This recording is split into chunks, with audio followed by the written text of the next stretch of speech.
नमस्कार. महासागरमध्ये मी स्वप्नील दुधारे आपलं स्वागत करतोय. आज आपण पाहतोय की महासागर एक्सलन्स अवॉर्ड नुकताच संपन्न झाला आणि ह्या पुरस्कार विजेत्यांना पुरस्कार का देण्यात आला या संदर्भातील यशोगाथा प्रसारणाचं सध्याचं आमचं सत्र सुरू आहे.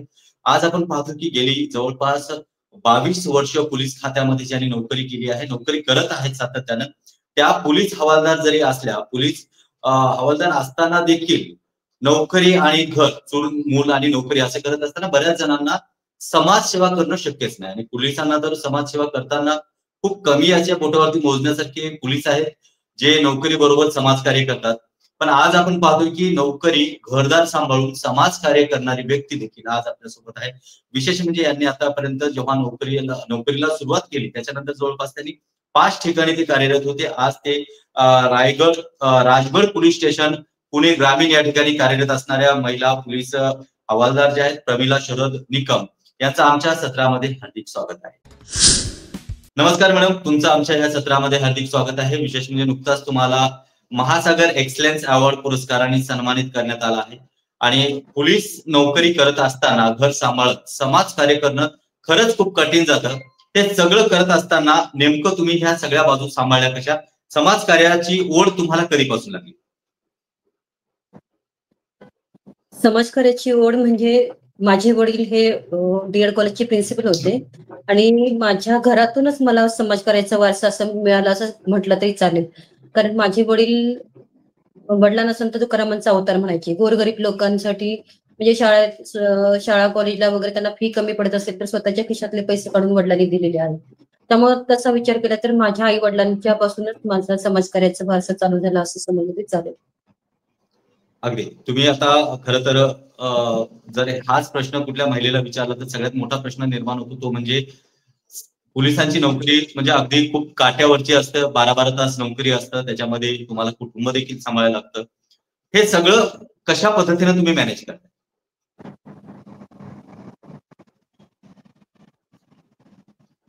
मी जेव्हा नोकरीला लागले तेव्हा माझं लग्न नव्हतं झालं, तेव्हा जास्त जबाबदाऱ्या नव्हत्या. पण 1 वर्षाने मी जेव्हा लग्न झालं माझं, तेव्हा माझी घरची जबाबदारी, माझी पोलीस स्टेशनची जबाबदारी, ह्या दोन्ही जबाबदाऱ्या एकत्र सांभाळणं म्हणजे महिलांसाठी तर खरं तर खूप अवघड गोष्ट असते.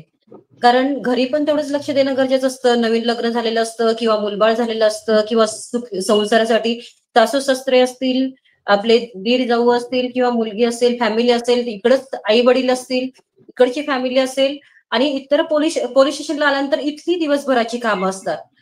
तर घरी गेल्यानंतर आपण जेवढा वेळ घरची जबाबदारी घेऊ, म्हणजे पोलीस स्टेशनला असल्यानंतर पोलीस स्टेशनची जबाबदारी, ते पोलीस स्टेशन आणि घर हे मिक्स न करता दोन्ही वेगवेगळ्या गोष्टी सांभाळणं हे तितकीच जिकरीची गोष्ट असते. त्या पद्धतीनं मी घरचं वातावरण घरी ठेवलं आणि पोलीस स्टेशनच्या वातावरणाशी मी रममाण झालेले. अगदी. महत्वाचा मुद्दा असा आहे की महिला आणि बाल सुरक्षा संदर्भात तुम्हाला बरेचसे पुरस्कार मिळाले. खरं तर तुम्ही एक महिला आहात आणि महिलांना प्रोटेक्शन करत असताना काय अडचणी येतात आणि कशा पद्धतीच्या समाजसेवा करत तुम्ही कार्य केलं?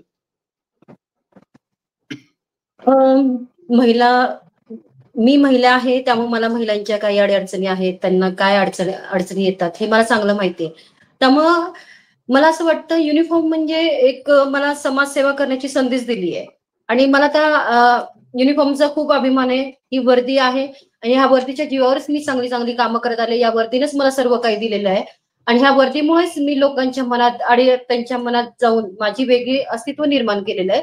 तर महिला जेव्हा आमच्याकडे येत असतात तेव्हा महिलांच्या पुढच्या नक्की काय अडचणी आहेत, त्यांच्या प्रत्येक अडचणी समजून घेऊन त्यांना त्या योग्य मार्गदर्शन करून आपण त्यांच्या अडचणी सोडवण्याचे काम केलेले आहे.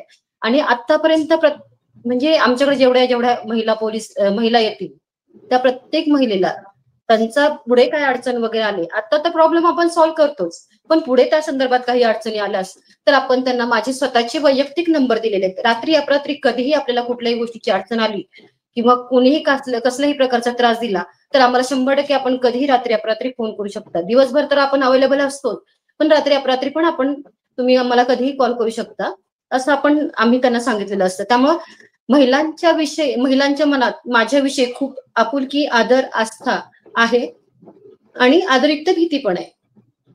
कारण महत्वाचा माझं मुद्दा काम तुम्हाला एक करण्याची विचारायचा पद्धत म्हणजे अशी पोलीस म्हटलं की पोलीसची खाक्या आलं.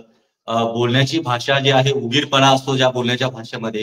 म्हणजे पोलीस स्टेशनला कोणी बोलतात की बऱ्याच वेळेला पोलीस स्टेशनची पायरी आणि कोर्टाची पायरी चढू नये असं सर्वसामान्य बोललं जातं. कारण त्या व्यक्तीकडे पाहण्याचा दृष्टिकोन हा नेहमीच वेगळा असतो. तुमच्या आयुष्यातला सगळ्यात कठीण प्रसंग तुम्ही काम करत असताना महिला म्हणून आणि एकदम कठीण प्रसंग कुठला आला? जास्त मी जेव्हा नवीन जॉईनिंग झाले, मी बारामती शहरला होते. बारामती शहरला असताना जॉईन होऊन मला वाटतं नुकतंच 1 वर्ष झालं असेल. त्यावेळेस एक संजना नावाची मुलगी होती. मनोरुग्ण मुलगी होती आणि ती रोडला हातवारे वगैरे करायची आणि बऱ्याच दिवसात मला ती दिसली नाही. आणि एके दिवशी मला ती दिसली. एका हॉटेलच्या बाहेर बसलेली दिसली आणि तिचं पूर्ण शरीर फुगलेलं दिसलं. तर मला ते लक्षात आलं नाही की नक्की तिचं शरीर कशाने फुगलं. मग मी तिच्याजवळ गेले, तिची विचारपूस केली आणि विचारपूस करत असताना मग तिच्याकडून ती रडत रडत काही गोष्टी सांगून गेली. मग तिचं पोट वगैरे वाढलेलं दिसलं. मग मी स्वतः तिला बारामतीला सिल्वर ज्युबली म्हणून हॉस्पिटल आहे तिथं घेऊन गेले आणि तिथं घेऊन गेल्यानंतर ती कळालं की ती प्रेग्नंट आहे आणि तिला बीपीचा त्रास असल्यामुळे तिचं पूर्ण शरीर फुगलेलं होतं. मग त्यानंतर आमच्याकडे गुन्हा दाखल केला. बारामती शहरला असताना बारामती शहरला गुन्हा दाखल केला आणि गुन्हा दाखल केल्यानंतर मग त्या महिलेला तिचा बीपी वगैरे पूर्ण बीपी वगैरे तिला झालेला होता. बीपीने पूर्ण शरीर म्हणजे काय म्हणतात फुगलेलं होतं. म्हणून आम्ही तिला तिथल्या डॉक्टरांनी सिल्वर ज्युबलीचे जे डॉक्टर होते त्यांनी आम्हाला ससूनला जायला प्रेफर केलं. त्यावेळेस ससूनला जास्त सोयी सुविधा नव्हत्या आणि सोयी सुविधा नव्हत्या त्यामुळं प्रत्येक गोष्टीला उशीर होत होता. तर मी स्वतः ससूनला टोटल 13 दिवस मी तिच्याजवळ रात्रंदिवस राहून तिची सेवा केली. मी कुठेही इकडे तिकडे म्हणजे बाहेर चुकून जरी गेले तरी ती जोरजोरात गोंधळ करायची, आदळआपट करायची आणि मला भीती अशी होती की बाबा ती आदळआपट करू नये, तिच्या बाळाला काय होऊ नये यासाठी मी प्रयत्नशील असायची. पण एक कंटिन्यू 12 दिवस 13 दिवस आपण तिथंच राहणं म्हटल्यानंतर थोडंसं आपण फ्रेश होणं वगैरे ह्या गोष्टी असतात. तर तेवढ्यासाठी सुद्धा मी तिच्या नजरेच्या आड गेली तरी ती गोंधळ करायची. म्हणजे तिची माझी एवढी जवळीक निर्माण झाली होती की प्रत्येक गोष्ट काही असेल फक्त मी पाहिजे त्यांना. म्हणजे निकम मॅडम फक्त पाहिजे, बाकी कोणी नकोय. म्हणजे एवढी आपुलकी तिच्यात माझ्यात झालेली. एक दिवशी आमच्या प्रभारी अधिकारी होते कुलकर्णी सर म्हणून. तर त्यांनी म्हटले मॅडम तुम्ही खूप कंटाळला असाल तर तुम्हाला थोडीशी रिलीफ म्हणून मी होमगार्ड लेडीज पाठवतो. होमगार्ड लेडीज पाठवल्यानंतर त्या मुलीने इतका आदळआपट केला, मला निकम मॅडमच पाहिजे म्हणून. असं करून मला कंटिन्यू टोटली 13 दिवस मी कंटिन्यू फ्रेश होण्यापासून आंघोळ करण्यापासून मी ससूनलाच 13 दिवस केलं. तुम्ही इमॅजिन करा ही गोष्ट आहे 2004 सालची. त्यावेळेस ससून हॉस्पिटल कसं होतं आणि त्या वातावरणात मी त्या मुलीला धीर देत ती मानसिक शारीरिकरित्या पूर्ण खचलेली होती. तर अशा परिस्थितीत मी तिला धीर देत पूर्ण धीर देत तिचं संगोपन कसं करता येईल हे प्रयत्न केले. पण त्यानंतर मी थोड्या वेळासाठी मी म्हटलं 13 दिवस मी कंटिन्यू असल्यामुळे थोड्या वेळासाठी मी थोडीशी बाहेर गेले फ्रेश होण्यासाठी. तेवढ्या वेळात मी समोर दिसली नाही म्हणून तिने आदळआपट केली.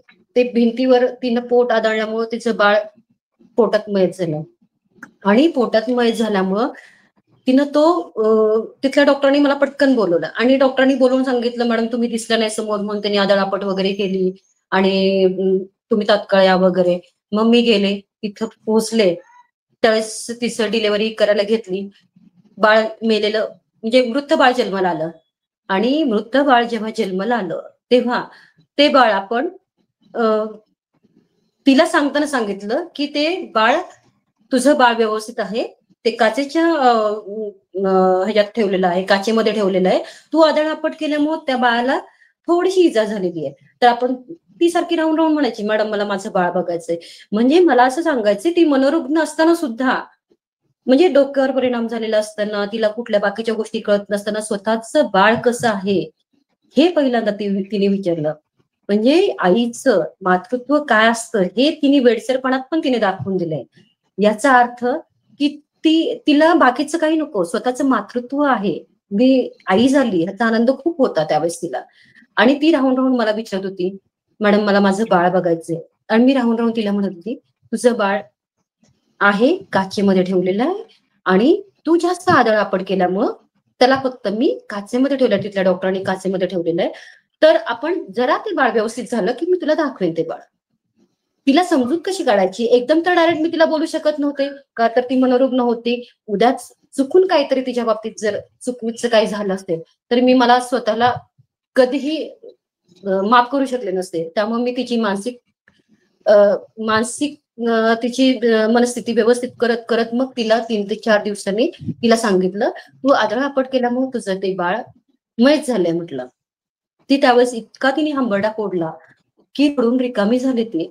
आणि त्यावेळेस सुद्धा अक्षरशः मी खूप रडले, कारण मला त्या गोष्टी सहन नाही झाल्या, की एखादी महिला म्हणजे एकदम मनोरुग्ण असताना सुद्धा ह्या गोष्टी जर मातृत्वात जर जात असेल, तर 100% आपण एकदम व्यवस्थित असताना सुद्धा मग त्या गोष्टी आपण अनुभवू किती शकतो, हे त्यावेळेस मला तिने दाखवून दिलं. त्यावेळेस तर मला मुलंबाळ पण नव्हतं. पण तरी सुद्धा त्यावेळेस मला त्या गोष्टी तिने जाणवून दिल्या. मग जेव्हा ते बाळ मृत झालं आणि तिचं संगोपन करायचं म्हणून पुण्याला वडूला एक माहेर म्हणून संस्था आहे. त्या माहेर म्हणून संस्था आहे. त्या संस्थेमध्ये मी माझ्या स्वखर्चाने तिचं ऍडमिशन करून दिलं. पण त्याचबरोबर त्याच वेळी जेव्हा ससूनचे वैद्यकीय अधिकारी असतात, म्हणजे समाजसेवक वैद्यकीय अधिकारी असतात, तुम्हाला माहिती असेल कदाचित तिथं. तर तिथल्या डॉक्टरांनी मला इतकं छान सर्टिफिकेट दिलं. म्हटले, "मॅडम, आजपर्यंत कुठल्याही मनोरुग्ण महिलेची अशी सेवा कधीच कुठल्या पोलिसांनी केलेली नाहीये." आणि हॅट्स ऑफ यू, त्यांनी माझ्यावर एकदम छान पत्र लिहून दिलं, बाळणपणात मी तिची एवढी काळजी घेतली म्हणून. आणि त्यावरच मला बारामतीला कोण म्हणतं संवेदना बोथट झाल्यात, असा लेख त्यावेळेस आलेला बारामतीच्या वृत्तपत्रामध्ये. म्हणजे काम करण्याची पद्धत माझी अशी, जे करेल काम ते झोकून काम करायचं आणि जेवढं करता येईल तेवढं इमानदारीने करायचं. मी खुर्चीत बसताना सुद्धा खूप वेळा विचार करून, म्हणजे 100 वेळा विचार करून बसते, की मी खुर्चीत बसताना माझ्या हातून कुठल्याही प्रकारची चुकीची कामं होता कामा नये किंवा कुणावरही अन्याय होता कामा नये. ह्या गोष्टीचा मी 100% प्रयत्न करत असते. आणि त्या पद्धतीनेच आजपर्यंत मी नोकरी केलेली आहे. हे माझ्या आई-वडिलांचे अतिशय संस्कार अतिशय असतील. हे माझ्या आई-वडिलांचे सुंदर संस्कार माहिती आहे असतील. सांगितली. माझ्या आई-वडिलांचे संस्कार असतील, माझ्या मिस्टरांनी, माझ्या सासू-सासऱ्यांनी मला दिलेली साथ असेल, माझे आई-वडील, बहीण-भाऊ, जिजू असतील, माझी सगळ्यात मेन महत्वाची माझी मुलगी आस्था, तिने तर मला ह्या सगळ्या प्रसंगात अतिशय साथ दिलेली आहे. कारण स्वतःची मुलगी जेव्हा आपण बाकीच्यांच्या मुलींना आपली मुलगी समजतो, पण जेव्हा म्हणतात ना, की आपण समाजामध्ये काम करत असताना आपण आपल्या लेकराला वेळ देत नाही. समाजातल्या प्रत्येक लेकरांना आपण वेळ देत असतो. त्यांच्या अडीअडचणी समजून घ्यायचे, त्यांना त्या अडीअडचणीतून बाहेर काढण्याचा, सायबरचे गुन्हे असतील किंवा रोड रोमिओ असतील किंवा इतर प्रत्येक गुन्हेगारी वृत्तीची काही मुलं असतील, त्यांच्यावर आळा कसा बसवायचा, हे सगळ्या पद्धतीची कामं करत असताना आपण आपल्या घराकडे काही वेळेस, कारण कामाचं टायमिंग असं असतं सकाळी 9:30 ते रात्री 9:30 घरी पोहोचणे, तिथनं घरातली कामं वगैरे, त्यामुळे आपण आपल्या फॅमिलीसाठी खूप कमी वेळ देत असतो. पण माझी मुलगी अशी आहे, तिला मला कुठल्याही गोष्टी सांगायची गरज नाही लागली. आणि हॅट्स ऑफ यू मी तिला म्हणते, कारण ती माझ्या आयुष्यात आल्यापासून माझ्या आयुष्यात खूप चांगल्या गोष्टी घडत आल्या आणि मला कुठल्याही गोष्टी सांगायची तिला कधीच गरज पडलं नाही. समंजसपणा काय असतो हे तिच्याकडून मी शिकलेली आहे. आणि ती आज माझी आई तुमचं हे आहे. सगळं बोलणं ऐकताना साहजिक आहे की प्रेक्षकांच्याही डोळ्यामध्ये नक्कीच अश्रू येणार, अंगावरती काटा येणार. खरं तर पाहायला गेलं तर अशा पद्धतीने तुम्ही एका मनोरुग्ण मुलीची तुम्ही या पद्धतीने सेवा केलीत आणि खरोखरच हेच सन्मानाला पात्र आहेत. आणि अशा स्त्रिया, अशा पोलिसी खाक्यामध्ये असणाऱ्या स्त्रिया फार क्वचित कुठेतरी बघायला मिळतात. आणि अशाच आम्ही पुरस्कार विजेत्यांना वेचून वेचून आम्ही हा पुरस्कार देण्याचा प्रयत्न केला. खरं तर तुमच्या ह्या सगळ्या कार्याला सलाम. आणि तुमच्या ह्या सगळ्या गोष्टीतून प्रत्येकाला काहीतरी शिकण्यासारखं नक्कीच मिळतं. हा तुमच्या आयुष्यातला सगळ्यात मोठा एक अनुभव होता. आणखी एखादा अनुभव प्रेक्षकांसाठी आहे का? तसे भरपूर अनुभव आहेत.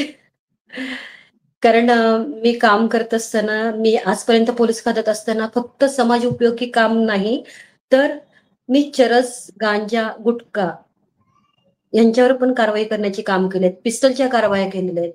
त्यामुळं कधी-कधी असं होतं, की मी कारवाई करताना माझ्या मैत्रिणी असतील किंवा माझी मुलगी असेल, त्यांना असं भीती वाटते, की मी एवढं येऊन जाऊन करते, तर तू पिस्टलच्या कारवाया करते.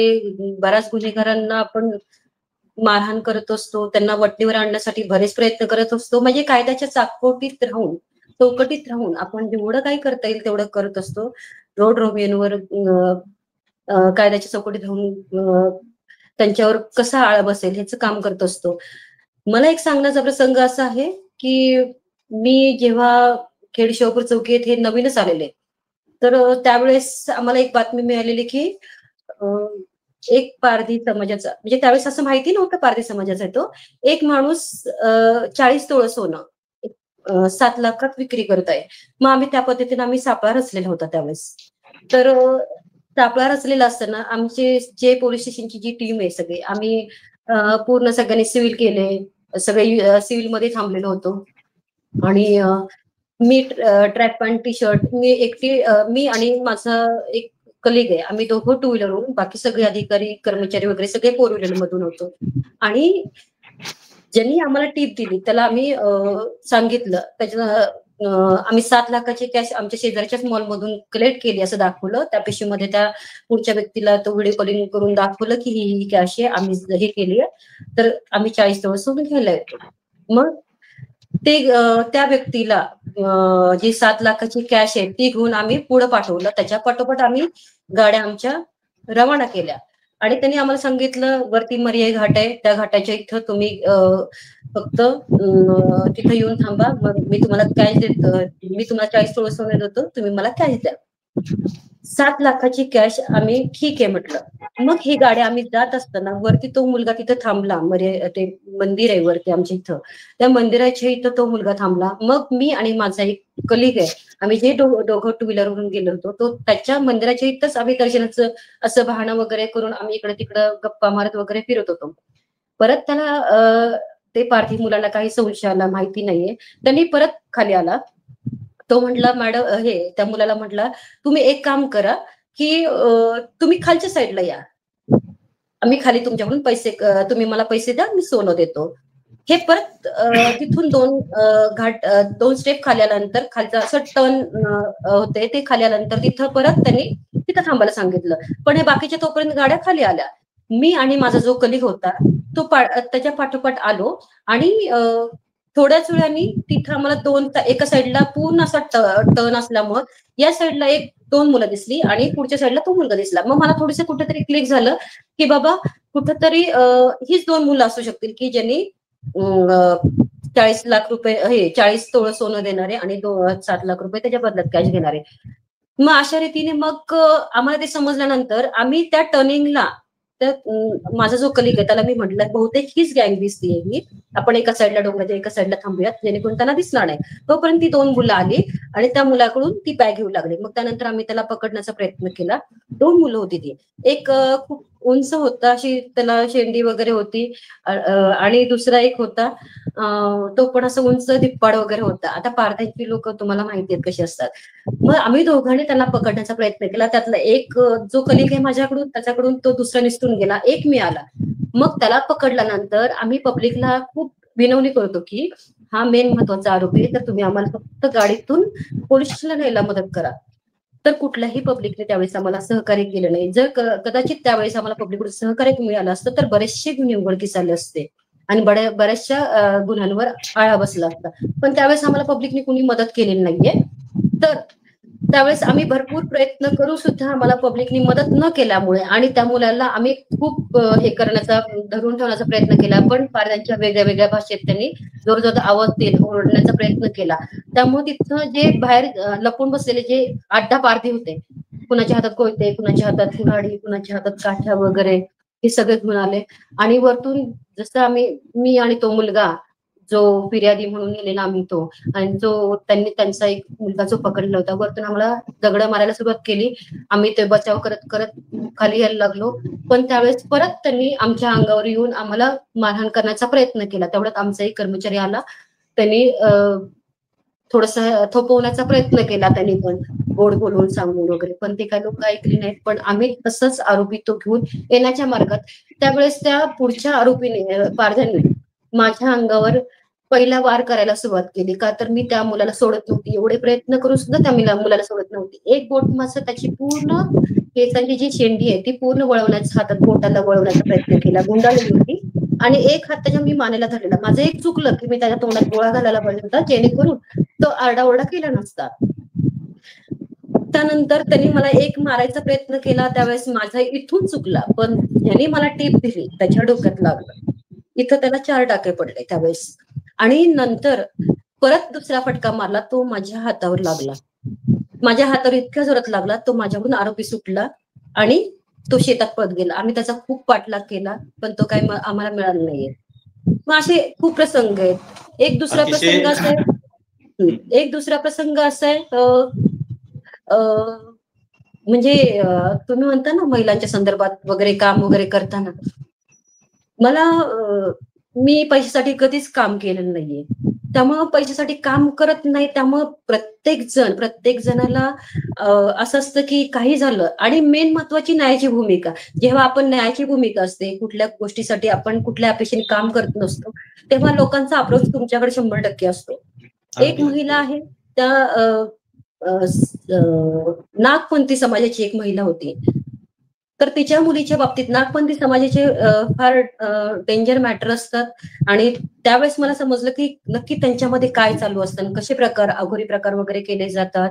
म्हणजे नवरा जर वयच झाला तर त्या बाईला जिवंत जाळण्याचे वगैरे प्रकार वगैरे असे खूप डेंजर वगैरे प्रकार असतात.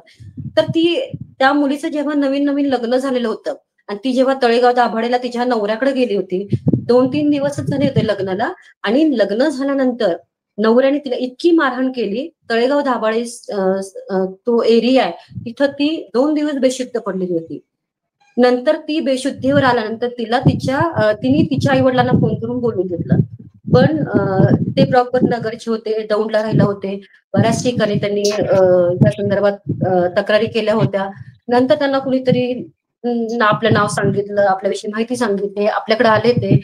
ते म्हटले, मॅडम आपल्याला सहकार्य करा, काय असेल ते माझ्या मुलीला न्याय देण्याची भूमिका करा. मग त्यावेळेस आपण त्यांना बोलवून घेतलं, तिच्या नवऱ्याला वगैरे आपण बोलवून घेतलं. आणि नागपंथी समाजाची लोक असे असतात, ते त्यांची जात पंचायत असते, त्या जात पंचायतीमध्ये जो निर्णय होईल तो शेवटचा मान्य केला जातो, असं तो नागपंथी समाज आहे. पण त्यावेळेस पण आपण त्या मुलीला न्यायाची भूमिका दिली, तिचे अडीअडचणी समजून तिला प्रत्येक गोष्टीला सहकार्य वगैरे केलं. तिला कधी अडचण आली तिला आमचा स्वतःचा मोबाईल नंबर दिला. आणि अशा वेळेस ती महिला आणि तिची आई इतकी रडली माझ्यासमोर, आणि बळजबरीने मला त्यांनी पैसे द्यायचा प्रयत्न केला. तर त्यावेळेस मी त्यांना म्हटलं, हे माझं काम आहे, जे माझं काम आहे ती माझं काम मी करत राहिले. मला गोरगरीब लोकांना मदत करायला, कुठल्याही जाती धर्माची असते, कुठल्याही जाती व्यवस्थेचे असले तरी मला त्याचं काही घेणं देणं नसतं. माझं काम आहे मी लोकांना मदत करणं, आणि महिलांच्या संदर्भात कुठल्याही गोष्टी असतील प्राधान्याने मी त्यांच्या पाठीशी उभं राहील. हे माझं पहिल्यापासून आतापर्यंत तेच वाक्य आहे. अगदी तुम्ही अतिशय सुंदर हे काही सांगितलं. या सगळ्या गोष्टीमधून एकच सत्य दिसतंय की महिलांना पोलिसामध्ये नोकरी करताना किती अडचणी येतात, जे समाजाला माहिती नसतं. आणि त्यातूनही तुम्ही एखाद्या व्यक्तीला सहकार्य करताय, ते अतिशय अभिमानास्पद बाब आहे. आपल्या ह्या कार्यक्रमाचा वेळ संपत आहे. जाता जाता तुमच्याकडनं महाराष्ट्रातील तमाम महिलांना काय संदेश देणार, की कशा पद्धतीने महिलांनी राहायला पाहिजे आणि कशा पद्धतीने काम करायला पाहिजे? महिलांनी काम करताना निरपेक्षपणे काम केलं पाहिजे, आणि आपल्या फॅमिलीला पण वेळ देऊन त्याचप्रमाणे समाजातील लोकांच्या अडीअडचणी सोडवण्याचे जेवढे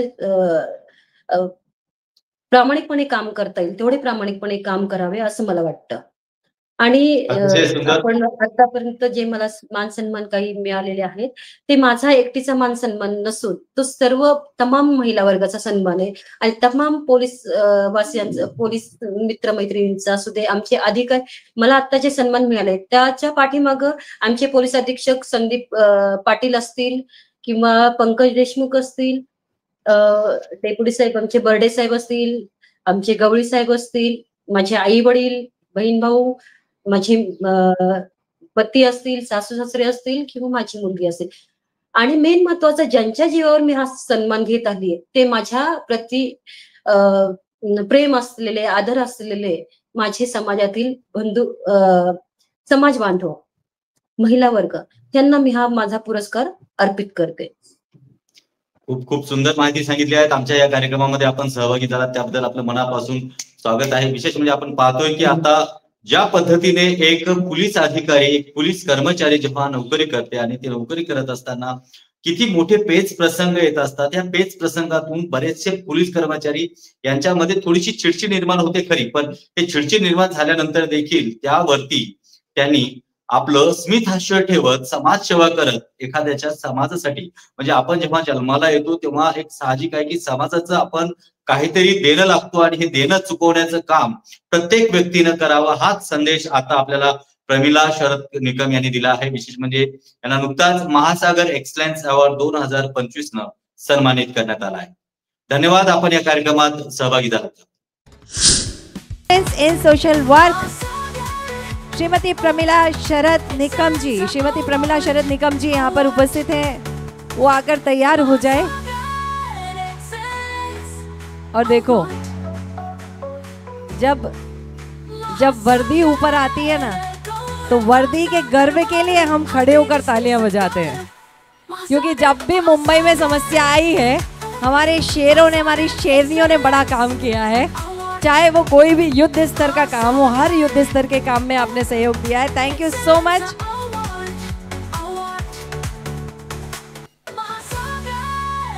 विमल विद्वे जी, आपका बहुत धन्यवाद।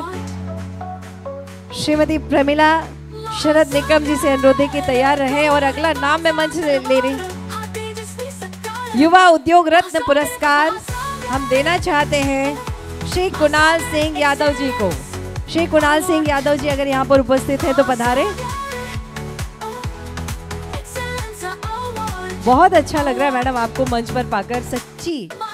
जितनी बार ये हालांकि लॉकडाउन में हम लोग मजाक कर रहे थे, बहुत मजाक उड़ाते थे, बाहर जाओ तो डंडे पड़ते हैं, लेकिन बाहर आप जा रहे थे, हम घरों में बैठे थे। जब वो ताज होटल पर दंगा हुआ था ना, उस समय भी आपके लोग वहाँ खड़े थे। और मेरा गौरव है, मेरा घमंड है कि मैं FM गोल्ड के लिए जब वो राष्ट्रपति पुरस्कार होता है ना, उससे मैंने मेरे हाथ में लिया था गैलेंट्री अवार्ड, और वो गैलेंट्री अवार्ड दिया जा रहा था एक पुलिस वाले को, और मैं वहाँ खड़ी थी। ये गर्व की अनुभूति है। और ये बात बहुत छोटी है कहने के लिए कि शायद आप प्रेगनेंसी के समय भी काम कर रहे होगे, शायद आप बच्चों को गोद में लेके भी काम कर रहे होगे ना, शायद सांस की गोली एक हाथ में लेकर भी आप काम कर रहे होगे ना, वो काम आप हमारे लिए कर रहे थे। एक बार पूरी पुलिस टोली के लिए जोरदार तालियां बजा दीजिए। मैडम, मैं हर मंच से एक बात कहती हूँ, रात को 9 बजे जब मैं रेडियो की ड्यूटी करके निकलती हूँ ना, या ये शोज करके निकलती हूँ, कभी लोकल ट्रेन में चढ़ जाती हूँ, एक पुलिस वाला मेरे लिए खड़ा रहता है। ये अवार्ड सिर्फ आपके लिए नहीं, उन सब पुलिस वालों के लिए, उन पुलिस वालियों के लिए है जो हम सब के लिए रहती है। जोरदार तालियां, अभी तालियों में कमी नहीं होनी चाहिए। ये डंडे चलाने में कमी नहीं करते ना, आप तालियों में कमी मत करिए।